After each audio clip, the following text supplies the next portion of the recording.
And change it back. Yeah. Crazy.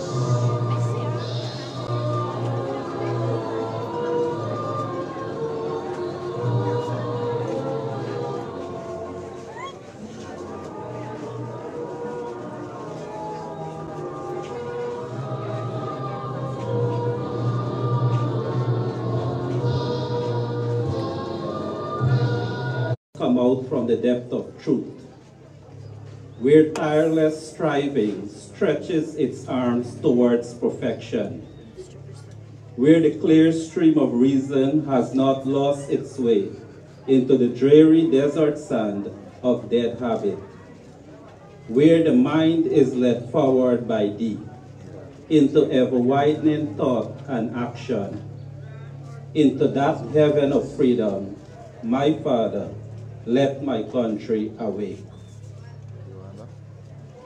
You may remain standing as we recite the national pledge. At the count of 3, 1, 2, 3. I pledge myself.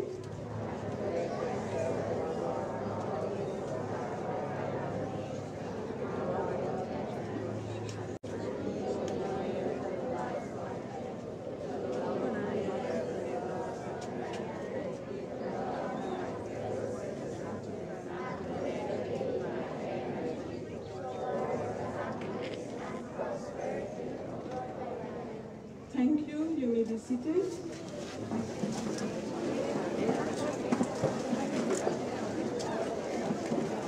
Dr. Mohammed Irfan Ali, His Excellency, President of the Cooperative Republic of Guyana, Honorable Minister of Education, Ms. Priya Manichan, Honorable Minister within the Ministry of Public Works, Mr. Zeelugt Indar, Regional Chairman and Chairman of the Regional Education Committee, Mr.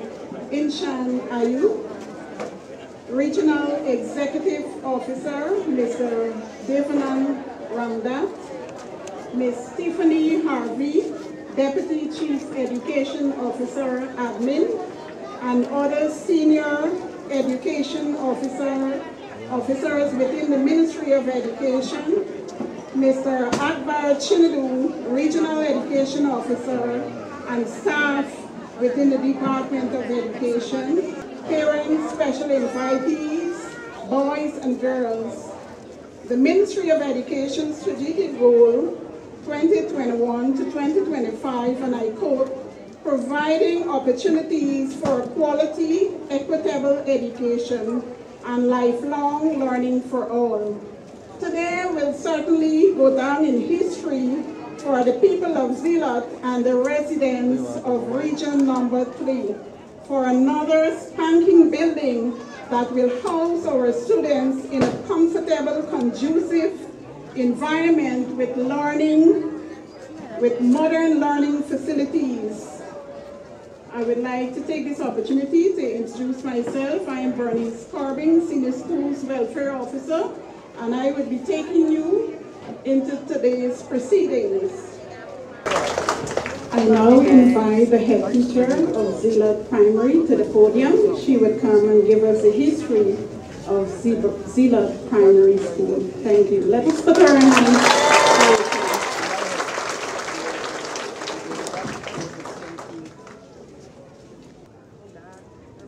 Dr. Mohammed Irfan Ali, His Excellency, President of the Cooperative Republic of Guyana, Honorable Minister of Education, Ms. Priya Manichan, Honorable Minister within the Ministry of Public Works, Mr. Zeelugt Indar, Regional Chairman and Chairman of the Regional Education Committee, Mr. Inshan Ayub, Regional Executive Officer, Mr. Devanand Ramdat, Chief Education Officer, Mr. Saddam Hussein, and other senior education officers within the Ministry of Education, Mr. Akbar Chindu, Regional Education Officer, and staff within the Department of Education, fellow head teachers, former head teachers and teachers of Zeelugt Primary, fellow teachers of Zeelugt Primary, PTA executive, parents, pupils, other special invitees, good afternoon. My task this afternoon is to enlighten you about the history of Zeelugt Primary. With the establishment of the extra nuclear housing scheme by the Sugar Welfare Committee, the inhabitants of Dekendren removed the various housing schemes. Dekendren was now practically vacant, while Zeelugt and Tushin became more populated. The Saraswat, under denominational, stood along on its plot of land next to the Bursiri railway station. Distance to and from the school posed a problem. Destructive elements and vandals had their effects on the building too. In 1964, amidst the great unrest in the country, the Saraswat under denominational was removed to a site in De William. The influx of settlers in Zeelugt caused the primary school children to attend Verdenugen Government School, which was 1 mile west, the Metamazor Government School about 1 mile east, and the Saraswat under denominational about 1.5 miles further east. Parents were not happy about the distance that their children had to travel, so classes were held at the dwellings of Mrs. Sumra and several others. It was necessary to hold the school under several houses. After a while, great difficulties were encountered. Challenges such as fowls and other domestic animals using the same space as the pupils, the weather condition, several verbal clashes between parents and the owners of the dwellings, furniture storage, and inadequate space were some of the difficulties and discomfort that impacted the situation. Many of the individuals no longer accommodated pupils under their homes, so classes had to be removed from one bottom house to another. Some individuals that offered accommodations were Mr. Abdul Drapal, Mr. Harry Pasad, Mr. Nazir Hussain, Mr. Teddy Hussain, Mr. Gangaram, Mr. Mohabir, and Mr. Amir Hussain. Maybe you would have been familiar with some of those individuals because you were living in the community. Again, it became necessary to address the issue once more. Eventually, a large tent was erected around Mr. Mohabir's residence to house the primary school section. The parents of Zeelugt then organized themselves and approached the then Minister of Education with their concerns to establish a new primary school. The proposal was accepted, a survey was done, and Zeelugt was found to be able to support the primary school. In September 1964, the school moved into its building. This building was this building used to house the Zeelugt Government Secondary School. The Zeelugt Government All-Age School was then gazetted as a grade C school. In October of 1964, the school began with 5 acting teachers. The teachers knew nothing about school management and organization. Therefore, official records were not available. A head teacher was then appointed. Over the years, Zeelugt Primary was managed by several head teachers, and with the opening of the Zeelugt New Scheme, the population of the school grew. The school was assigned a grade B by the Ministry of Education. Since the school was built to accommodate a grade C population, and it was now a grade B, overcrowding became an issue. After writing several letters and speaking with officials within the Department of Education Region 3, an annex was built in 2016 to house and to alleviate the overcrowding. The preparatory division was housed there. Letters were again written to the Department of Education, this time informing them about the state of the building. The school was built in 1964, and the condition of it was a threat to life and limb. The Minister of Education, Ms. Priya Manikchan, visited the site on the 1st of April 2021 and promised to rebuild the school after assessing the condition of the building. Before I continue with my history, I like to tell this story wherever I go. You will have noticed I said that Ms. Priya Manikchan came here on the 1st of April 2021, and we know that the 1st of April is All Fools Day.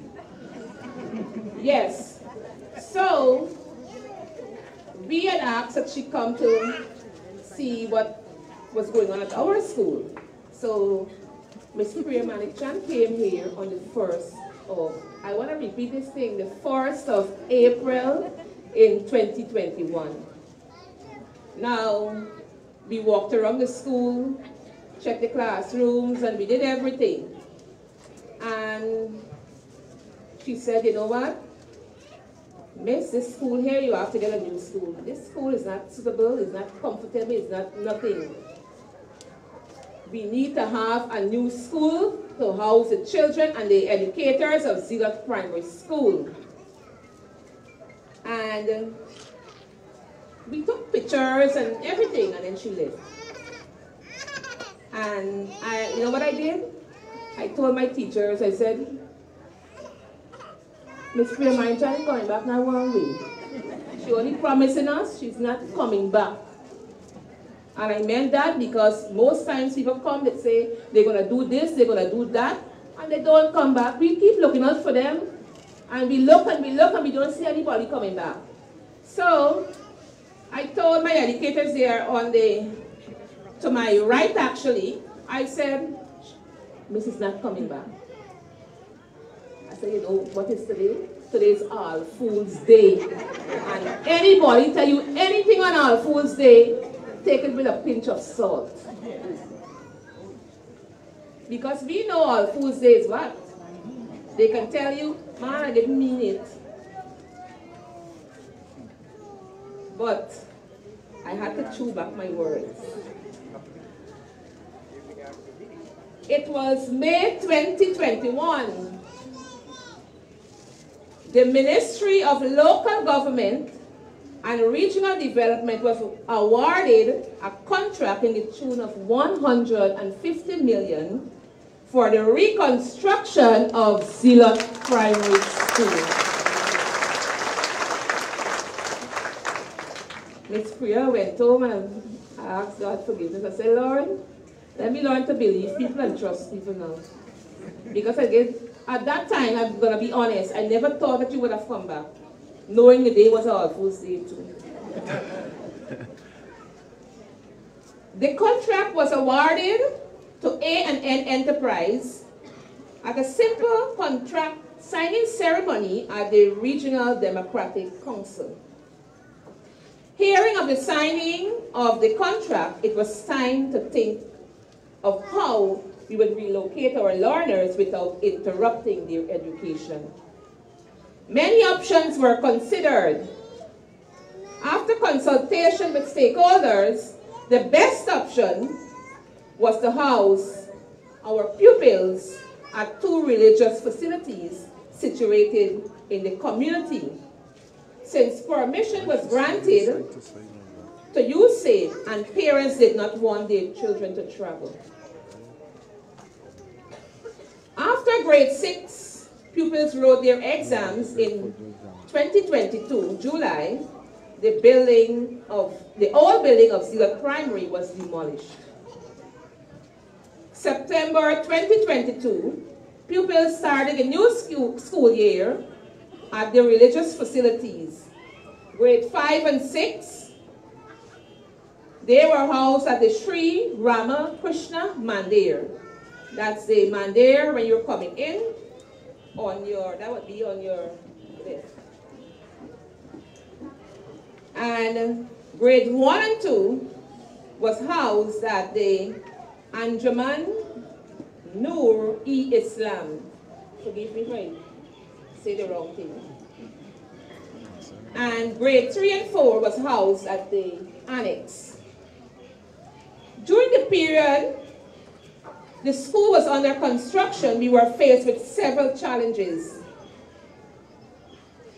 But we understood this. Honorable Priya Manichan, as I said to you, I didn't believe you at first. Don't let me lie and say something, because my educators, they know what I said. As soon as you leave, when the black people went out the gate, I went to them, I said, Miss Priya, you coming back? So I was gearing them, okay, you have to work under the conditions because she's not going to come back. But we are grateful that you came back, and we have a beautiful building today.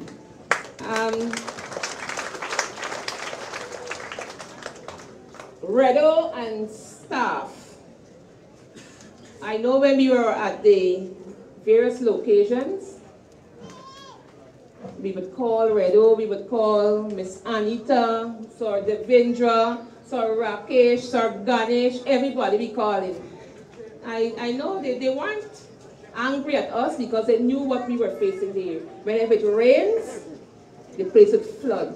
One morning we went in, we saw the big Kamudi Prapo in the place where the kids have to sit. So we are very grateful. You can call on Redo and his team at any time. I call them all the time whenever I have an issue that I cannot rectify. Because once we have small little issues, we try our best to do what we can do here. Redo and team, thank you very much. We're going to give one round of applause for everything just done. Right? Yes, Mr. Rabindra Singh. Oh boy. Let me tell you, I told you the truth. Let me tell you, sir, I used to get vexed when I see sir coming through with a thing coming through, so I was vexed. I said, oh God, sir again. But I have learned one thing. I have learned one thing is that he was here to help. I'm sending over some dinner for you. And all our teachers who are here, we were happy. But the funny part of it, Mr. Ramdat, I told you that amount, and I excluded myself. Nevertheless, everything went well.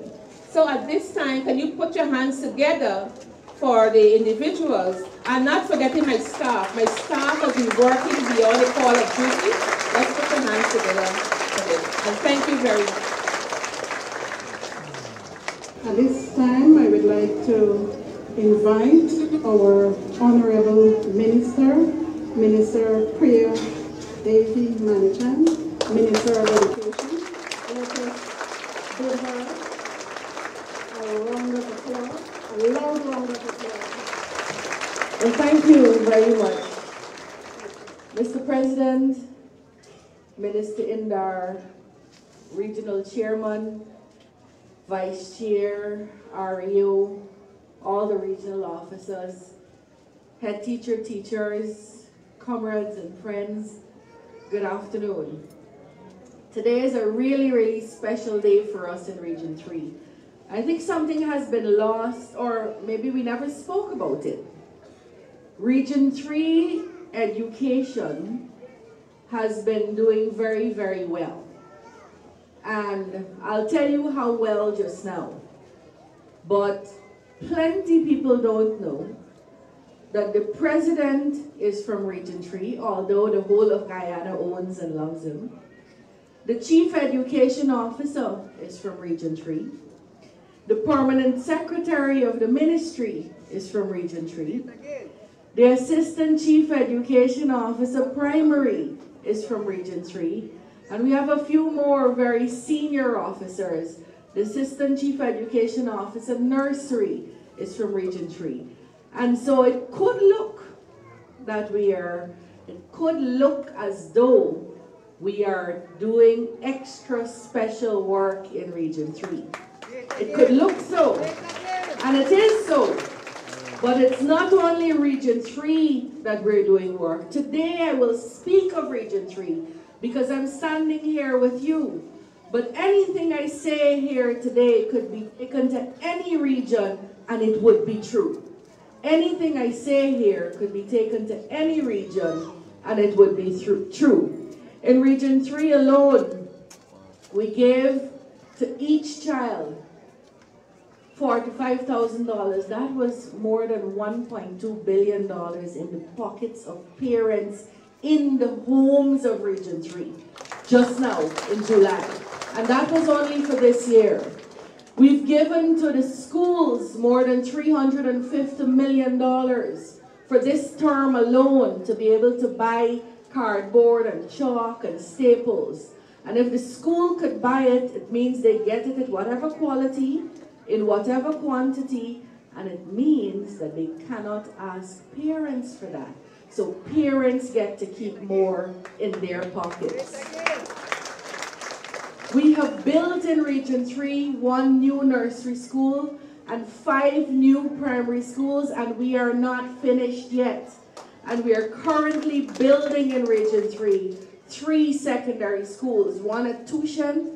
Shani, the permanent secretary, and I had a little dispute today about whether it should be yellow and gray or blue and gray.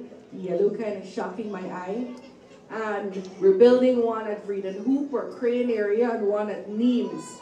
All of that is happening here in Region 3. And then we trained from 2021 to now, we trained more than 3,600 teachers in this region. It really goes like this. We had about 11, that was my 11th stop, this school. So we had 10 other meetings that day, and it was hot, and I was tired, and I was thirsty, and I was upstairs in the school, and I felt very swayed. So I thought, this is dehydration. This feels like I'm going to faint, and I'm not a fainting person. But then I held on to the wall, and I was still swaying. So I thought, that's odd. And the teacher turned back and said, oh, no, it's so the school to shake. The school was literally swaying from side to side. And apparently that was very normal.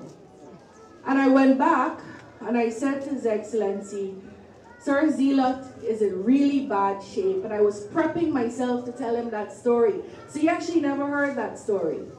And before I could finish my sentence, he said, let's build it back. And that is the president you have for all of Guyana. For all of Guyana. And that is why, as we speak now, we don't speak sometimes enough of what we're doing.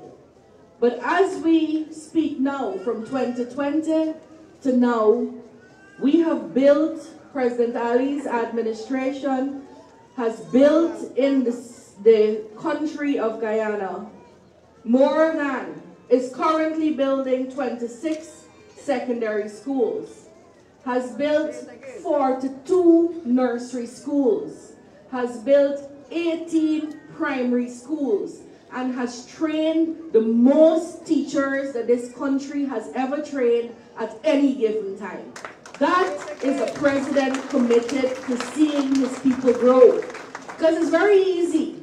It's very easy in this kind of economy, an oil economy, to build the roads and the bridges, and we are doing that, and to see the high rises, and a president could feel very proud of himself with headlines and pictures next to high rises and infrastructure that look fancy and America-ish, you know what I mean? Look out the way-ish, and not care too much about the people that are going to occupy those communities. But that is not President Ali.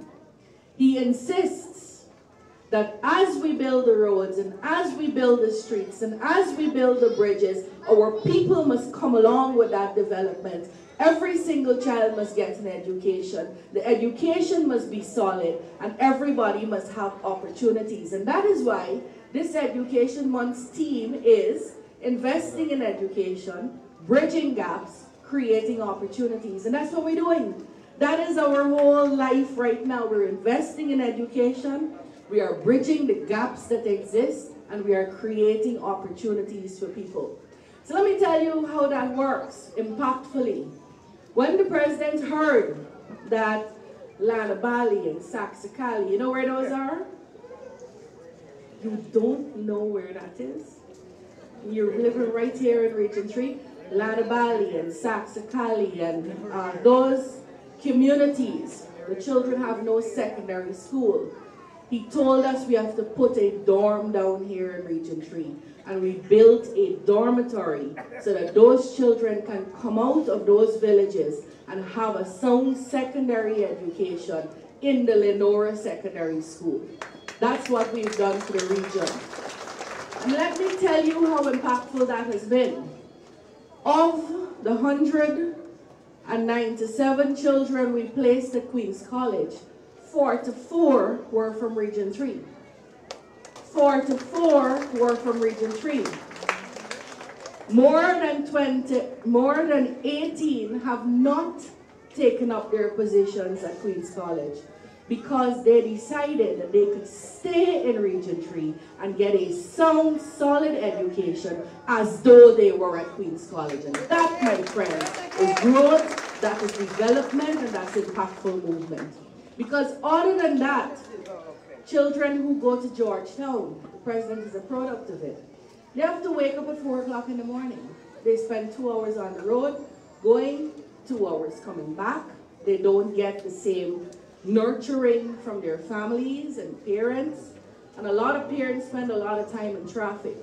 So where you have almost half of your children who got the country's quote-unquote, because it no longer is, premier school, refusing to take up that position because they believe that the People's Progressive Party, Civic under Irfan Ali, could give them the same quality of education in Region 3. That, my friends, speaks the trust in the government. And so, HM, the story really is, once we make a promise, we will keep our promise. And the story really is that even when you don't see Irfan Ali, he's working for you. That is the story behind this school.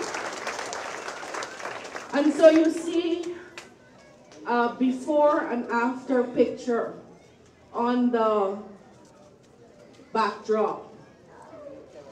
And you came here. You're the people of Zeelugt. We didn't bring anybody else and invite anybody else. That's how the primary school looked. And this is what it looks like now. A head teacher's office, deputy head teacher's office, sick bay, auditorium, classrooms, beautifully appointed school where all of your 30-something teachers for all 568 children should be giving us results. I know you got 2 Queen's College from this school. Congratulations, by the way. But everybody must exit this school at their highest possible capacity. That's what we want to see from the school. That's what must happen when we invest in you in these ways. It is easy, very easy, in this environment with a telephone and a camera in everybody's hand, to find everything that's wrong. Everything that's wrong. And I want to thank the teachers led by a strong head teacher who understood that to get betterment, we have to go through some inconveniences. Because I know, and I remember, people posting flooding of the accommodation that the children were temporarily using to try to make mischief. Oh, they don't like the children, watch how they got them. We were building a school. We can't bring children where we're building a school because it is dangerous for them. We didn't intend to keep them in those accommodations. So I say to you, it's very, very easy for people who have no vision, for people who have no plan for you, for people who do not know how to bring better to you, to tell you every day something is wrong with your life. And to invite you to see someone, usually the people who are visible, the government, and blame them for something that's wrong with your life. Every day you will get an opportunity to choose between standing with the people who are doing it or the people who are talking about the people doing it. You get to choose which side you want to stand on. Because it's easy to find all the things wrong. It's hard to fix it. This government on the Irfan Ali is fixing as we go along. And while we are fixing, we will have some problems. Some things will go wrong. Sometimes the contractor don't do what we tell them to do. Sometimes he doesn't finish when he says he would finish.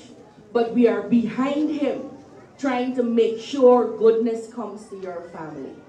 And so today I'm saying to you that this school is a gift that the president wants you to have.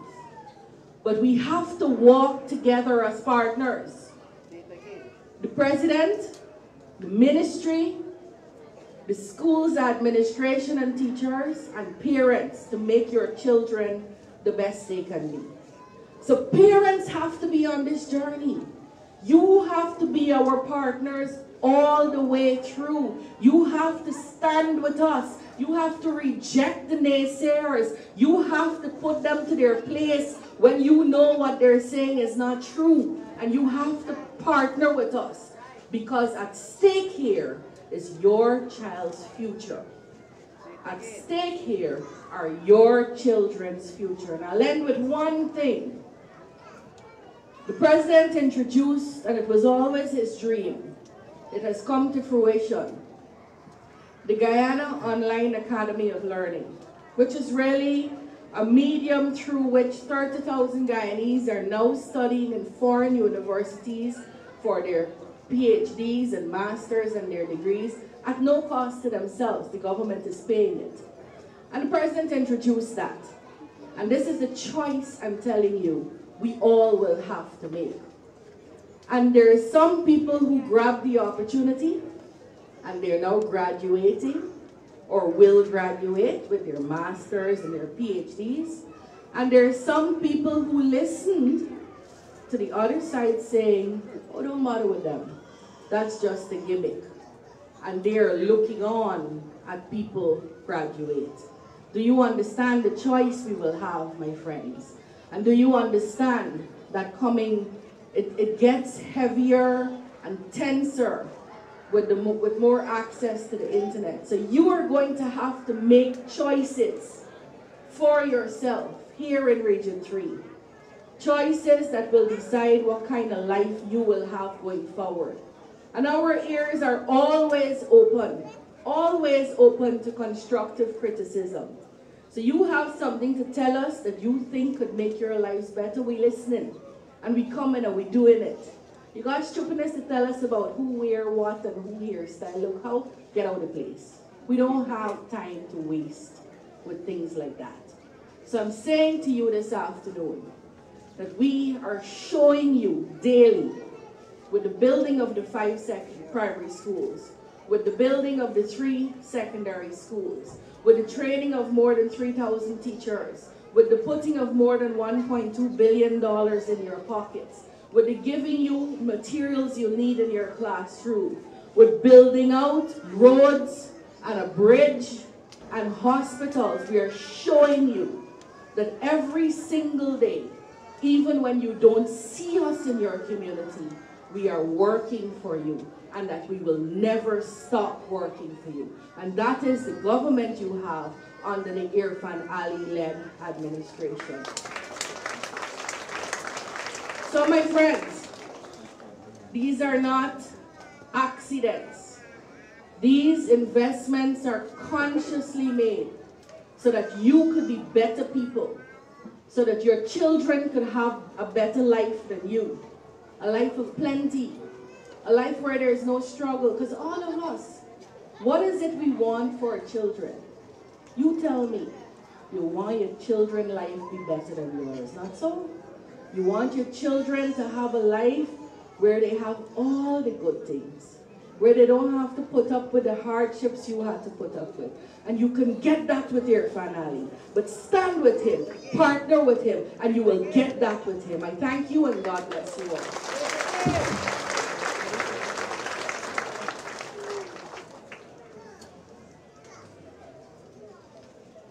Excellency, Dr. Mohammed Irfan Ali, President of the Cooperative Republic of Guyana, as Minister of Education, mentioned the person behind the scene of progress is no other than Dr. Mohammed Irfan Ali.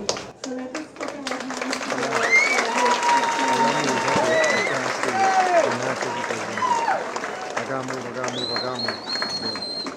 Thank you very much. Please, thank you very much. Please have your seats. First of all, I want to ask you to give our children a huge round of applause.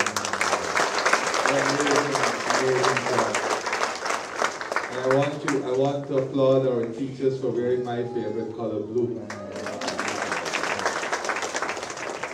Now, today is an important day in the lives of these children. But in the life of our region, it is also an important day. And before I proceed any further, I want to congratulate the teachers, students, the parents, for their endurance, their patience, their commitment, and of course, their belief in the People's Progressive Party civic government to deliver to them. And we are very pleased that we've been able to do so. I want to thank the Minister of Education and her hard-working team for a tremendous work, and this includes the Regional Education Office, our engineers, PS, Chief Education Officer, and all others for a tremendous effort and work in delivering this project.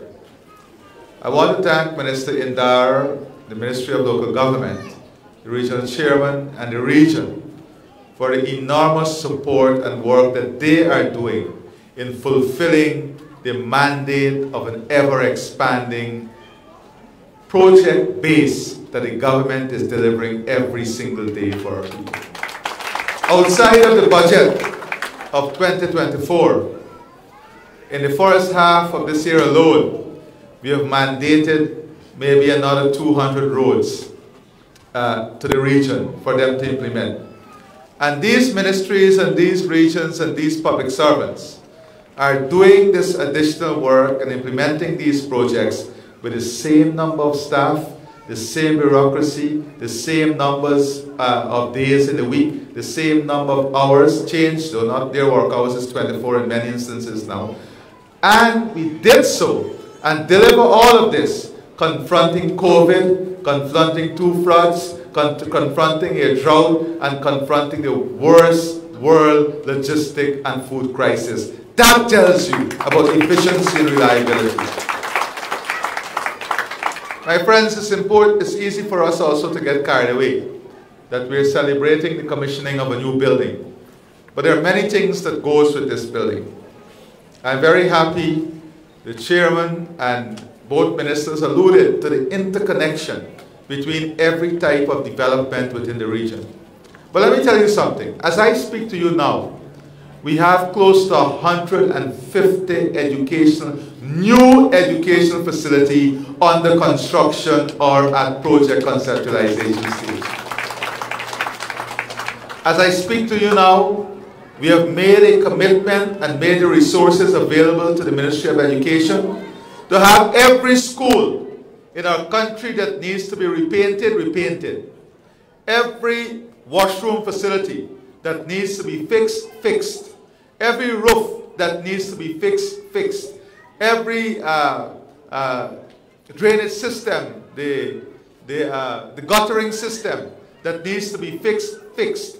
And we've given them money now to ensure that every single school, wherever that school is, would have a hard surface, multi-purpose tarmac to support activities in that school. That is what every school will have as a minimum standard. So not only are we building new schools, we are setting new and improved minimum standards for your children, our teachers, and parents. It is also important for us to understand how we're investing in our teachers, how we're investing in the totality of the system to support this expansion in education. Now, perhaps we're one of the only countries where we train our teachers free of cost, but more importantly, our teachers get a stipend while they receive that training. And when we came into government, that stipend was below $10,000. It was below $10,000. Today, that stipend is almost $100,000. More than 900% increase in the stipend. Not only did we say our policy is to get more persons in the teaching profession, our policy is to ensure that we train teachers. We did so with a human touch. We did so empowering you. We did so almost moving you to a full teacher's salary whilst you're receiving the training. There is no other jurisdiction that I can point to that would have done this in this period of economic stagnation globally. But much more importantly, for this region alone, we've increased the number of trained teachers in the nursery school system from 237 in 2020 to 705 today. A more than 220% increase in the number of trained teachers in this region in your nursery school system. And the nursery school system is what prepare our children for the primary school system. And in the primary school system, we have increased the number of trained teachers from 510 in 2020 to 1,648 in 2024 in this region alone. So when the ministers speak about the improvement in the performance at the grade 6 assessment, it is as a result of these qualitative investments that we have made, increasing the number of trained teachers in this region, in the primary school system, by more than 210%. That alone gets government elected. That alone. So when one asks, where is the resources going? It is here. But many times you can't see this through a building. You can't see this increase in our trained teachers and the qualitative improvement of our teachers in a building, but you see it in the results. You see it in the results. But that the story does not end there. In the secondary school system, the minister spoke about the confidence in the secondary school system. It did not happen by accident. In 2020, We have 425 trained secondary teachers in this region. Today, we have 1,319 trained secondary teachers in this region. More than 200% increase. And this is a story of every single region across our country. And this is a deliberate strategy of the quantitative and the qualitative, ensuring we match infrastructure with people and skill development. When we spoke about a world-class education system, it was not only world-class buildings, it was world-class teachers, world-class facilities. And that the story does not end here. Today, we have teachers, more teachers ever in the history of our country, that are becoming trained graduates with first degree, master's degree, and even PhD. And we have said that every single teacher that would like to become a trained graduate, the Gold program and all other program is accessible to you free of cost, because we want you to get better. And with every level of education, we are incentivizing it. We are not only giving it free, we are giving you an added allowance for every single level of education and improvement that you make to yourself. And this is going to continue to get better. If you look at the rate of increase and the rate, and look at the totality of the package, and the rate of increase that teachers are receiving here, we by 2027, 2028, we will be coming close to par with the rest of the region. And when that happens, brothers and sisters, teachers, your colleagues are going to come back home. It is going to become more competitive to get into the teaching system. And that is good for the system. And that is why you have to utilize this period of growth and opportunity to empower yourself and to create a better future for yourself. We want you to have the best possible future. And that is the teachers. But that is, the story does not end there. You know, this region is growing rapidly. Economically, financially, population, housing. If you look at the totality of the investment in this region, it's just enormous. But, you know, many times the West Dam Hospital comes in for harsh words, even from me. But let us look at the performance in the first 4 months of this year. In 2021, in the first 4 months of 2021, they did 16 surgeries. In the first 4 months of 2024, they did 585 surgeries. This is a story that is not being told. It is easy to post one bad story or two bad stories on Facebook. But what about this 585 surgeries that were completed compared to 16 in 2021? In 2020, referrals to Georgetown Hospital. That is when you go, put you in a bus, refer you to Georgetown. Referrals to Georgetown Hospital in the first 4 months of 2020 was 208. The referral to Georgetown in the first 4 months of 2024 is 106, almost 100% decrease in referral. That tells you of the qualitative care, the difference in the qualitative care. And then let us look at the clinic attendance, because it's one thing to have the facility, but we have been educating the people about the importance of going to clinic. And let us look at the clinic attendance. In 2020, in the first 4 months of the year, the clinic attendance was 1,899. In the first 4 months of 2020, the clinic attendance was 1,899. You know, we're not just sitting back. The minister just told you about the schools we're building. As we were speaking to each other there, we completed a discussion on a new secondary school for Freedom Hoop. Where the secondary school will be, that will be a school for more than 1,200 students? 1,000? More than 1,000 students. A new secondary school. And we were trying to acquire land in the Ukraine area because of the proximity for both sides of the population. That is what we do every single day. Try, as much as we are celebrating today, we are already thinking about what next and what we have to do. And let me say this. If I am to, and this is no exaggeration, if I am to open for the next 400 days, only big projects in this country, let us say I have to come and commission only big projects that we've completed. I'm not talking about the small roads and health centers. If I'm to only commission big projects that the government and private sector is doing for the next 400 days, I will do 5 every single day and still not commission all. I will do 5 every day and still not commission all. And why do I say this to you?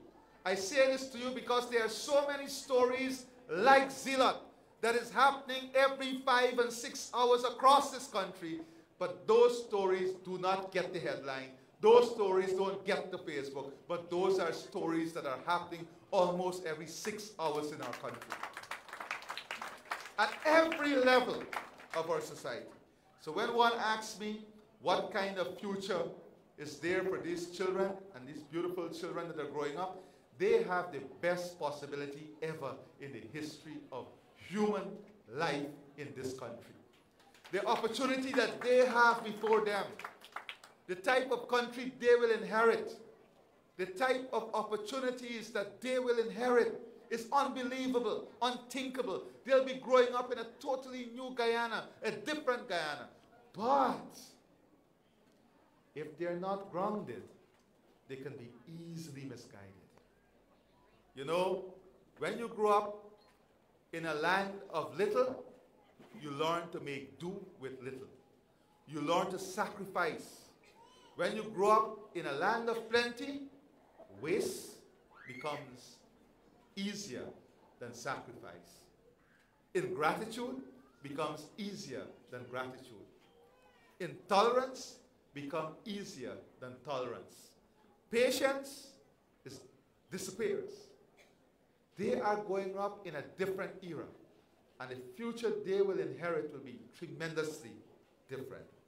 That is why we have this important task as teachers, as members of the community, as parents, to ensure that in this build-out, that they stay grounded.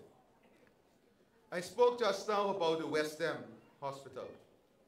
Now with this growth, we know that the West End Hospital has now outgrown its time. It has outgrown what it was built for. It does not meet the modern, efficient, reliable needs of the citizens of Region 3. That is why next week we'll be launching a new tender for a new state-of-the-art hospital at West Demerara.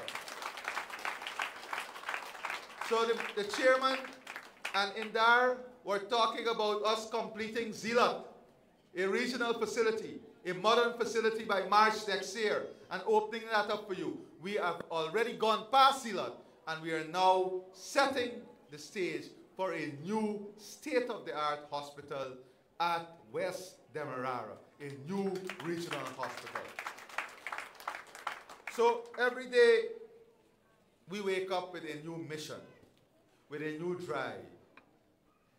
And that mission and drive is to make your life better. That mission and drive is to dedicate a bit more energy in getting the work done.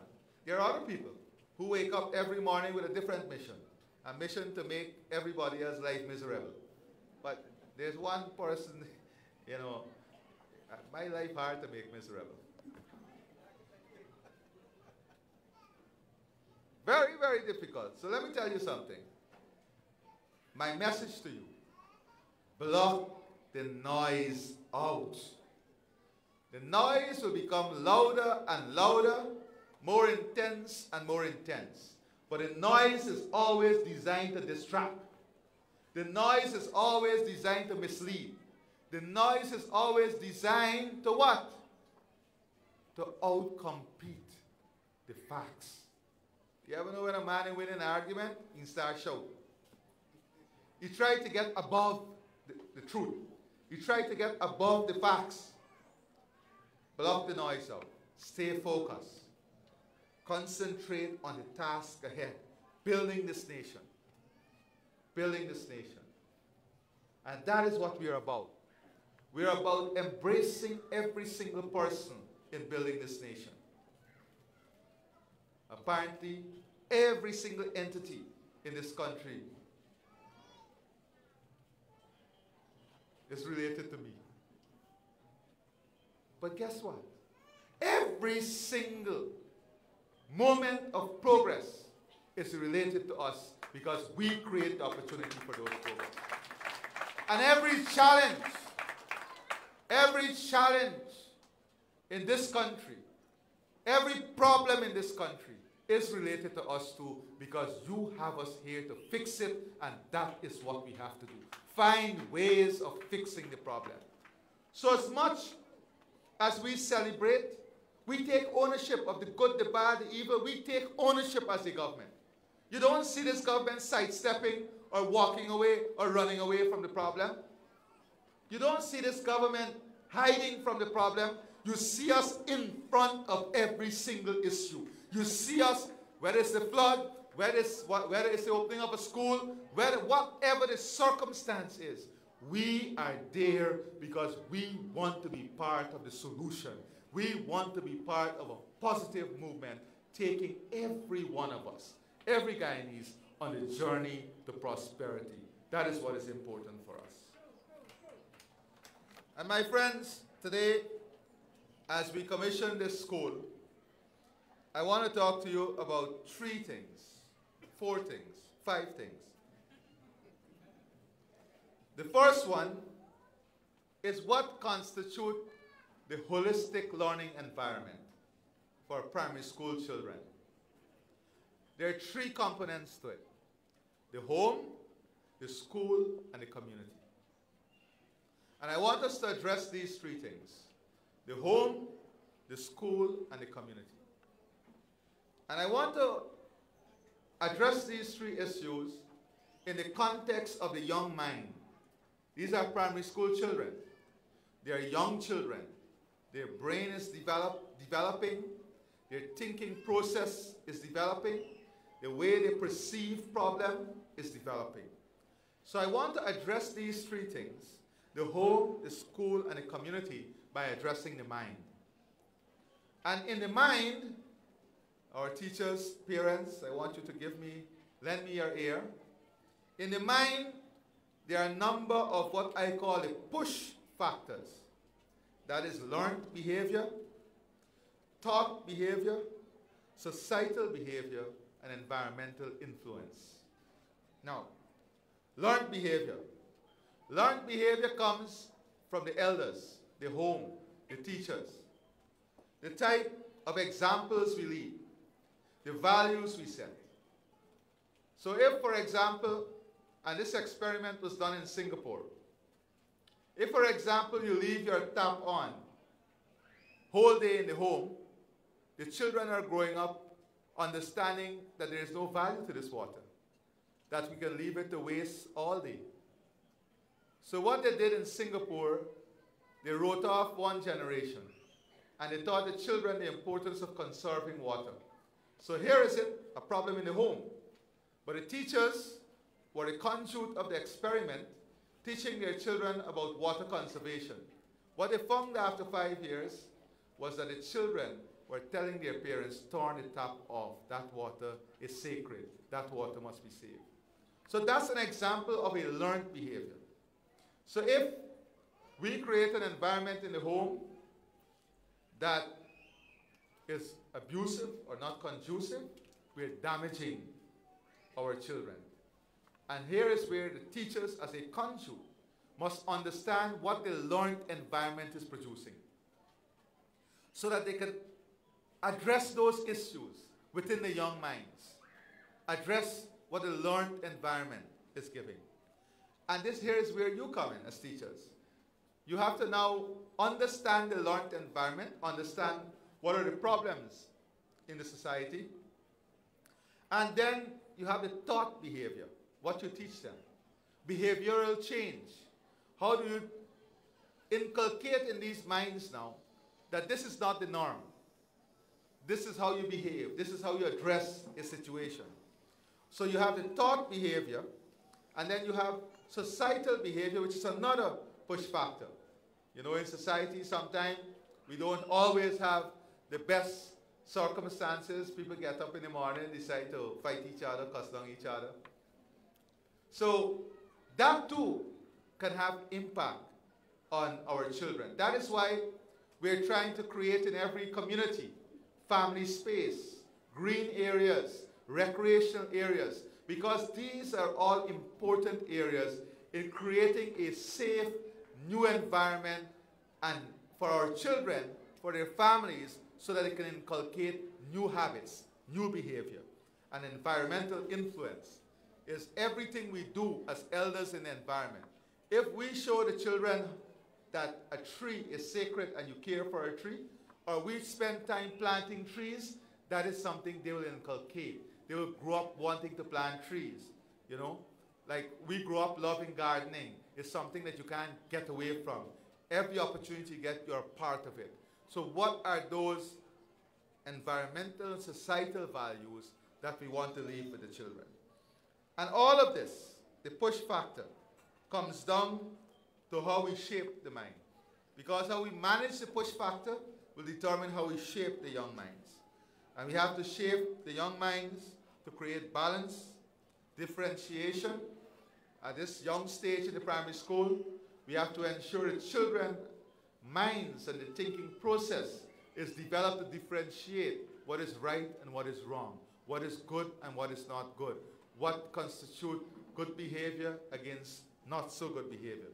So that balance, creating a mind that can differentiate, and then of course is the application. When you teach the young minds how to differentiate, then they'll have to learn how to apply themselves in a positive way.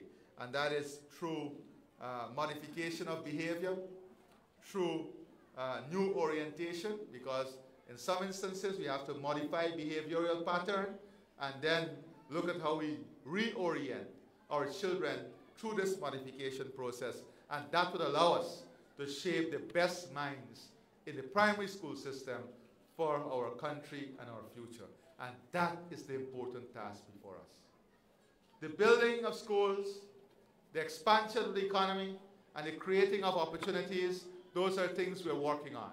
But what is important, that qualitative thing that must be done to secure the future is the shaping of the minds.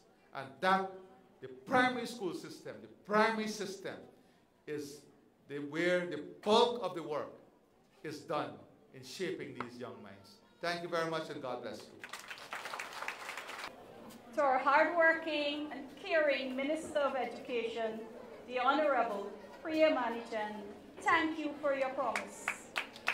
Right from the beginning, when you visited our school on the 1st of April 2021, you recognized the struggles we face and urgent need for a new building for this community. We're truly grateful for your support and for making this possible. You have created history for us. A special thank you to the Honorable Mr. Zeelugt Endowment, Mr. Inshan Ayu, the Regional Executive Officer, Mr. Devanand Ramdat, and other officials from the Regional Democratic Council. Also, the Tushin Neighborhood Democratic Council. We are very appreciative of all your efforts. To the head teacher, educators, and support staff of Zeelugt Primary, you have all worked tirelessly beyond the call of duty. Thank you so much for your commitment to making this event a success. We also extend our gratitude to the pupils and parents of Zeelugt Primary for your presence and involvement. Last but not least, the community of Zeelugt was very thankful to the Zeelugt Ramakrishna Mandir and the Zeelugt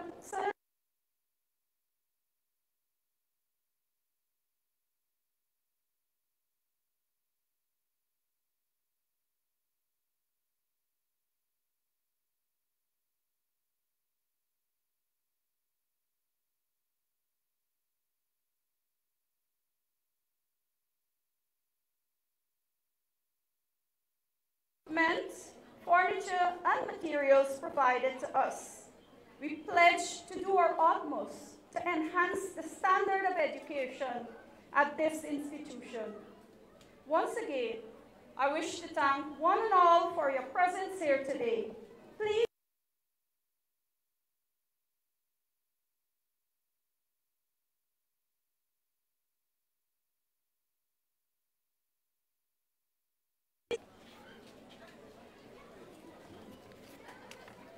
Now we have the cutting of the ribbon and unveiling of the plaque.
Peanuts, right?